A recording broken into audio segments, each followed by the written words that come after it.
that holds off the Saints on the road 32-29. Drew Brees finishing the day completing 44% of his throws. That's the third lowest in any game in his career, his worst since 2006. He started the game 0 for 6 with an interception. Of course, we should make clear again, in case you forget, that he was coming back from all of those injuries with the broken ribs and the lung. And so I guess I would ask you, Rex, now that we have seen the game play out, did they make the right decision starting Brees? 100% yes, they did.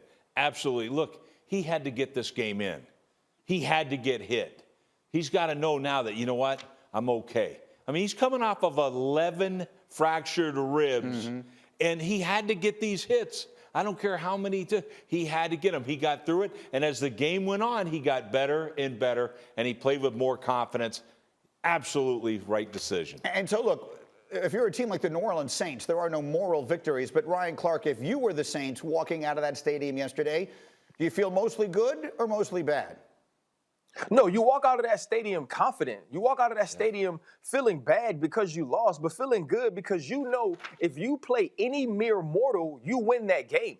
You look at Trey Hendrickson, Gardner Johnson, Marcus Williams. These guys played out of their mind defensively for the New Orleans Saints yesterday. It was just that you were playing against Patrick Mahomes. And listening to you and Dan and watching the highlights of seeing Patrick Mahomes drift to his left, throw the ball to the back pylon, and Mecole Hardman drag both feet. That doesn't happen every day. You don't play teams that have those types of athletes. And so when those things happen, you say, you know what? They got that one. But that one was on them. The Kansas City Chiefs beat the New Orleans Saints yesterday. The New Orleans Saints didn't beat themselves. And on a day when your quarterback, your future first ballot Hall of Famer, was extremely mortal, right? 0 for 6 to start. Interception very early. You could see that he wasn't necessarily in the flow. He finds ways to make plays later. You make plays on special teams. You force the fumble on Patrick Mahomes in the pocket to give yourself an opportunity to win this game.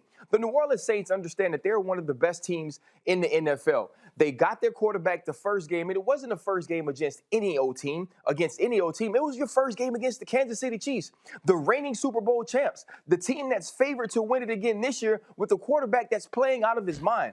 If you're the New Orleans Saints, you say you line them up and we will knock them down in the NFC because we are that good. And you feel that way this Monday morning after a loss. You look like you agree, Dan. The Saints should feel great, but this isn't the story of the game. This is Patrick Mahomes. Right. Patrick Mahomes will not allow this football team to lose a meaningful game this season. Do not take watching greatness for granted.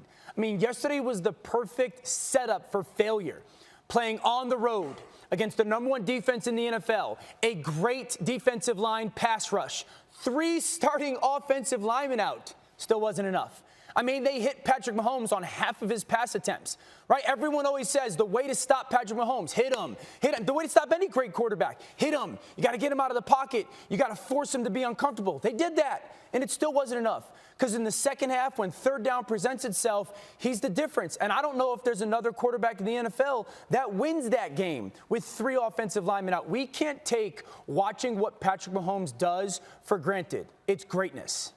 So I'm going to check on Ryan and make sure that he's okay. Meanwhile, Rex, I'll come back to you quickly because the Saints score that touchdown. They get it within 3, just outside the 2-minute warning, and then they kick off, and they never get the ball back. And if you're the coach in that situation, do you try the onside kick? No, absolutely not. I mean, you blast it through the end zone. That's your best shot. Now, I get where everybody's coming from. Yes, you got Patrick Mahomes over there, but this isn't like the onside kicks that we're used to. Like, nobody recovers them now. I think it's almost impossible. So, to me, they made the right decision. I'll tell you who never made the right decision. Yes. The Kansas City Chiefs. You've got to feel that kickoff, and that way it burns the 2-minute. Right. They let it go. It was like, so it actually ended up being this was a perfect scenario. But, man, if you're the Chiefs, but this happens. Andy Reid, all those things, nobody notices the mistakes he makes, because you have Patrick Mahomes. But clearly, anybody else, if you would have lost the game, would be like, why the heck didn't he return that ball? Yeah, it was about 2:06 left, and he doesn't come out with it there.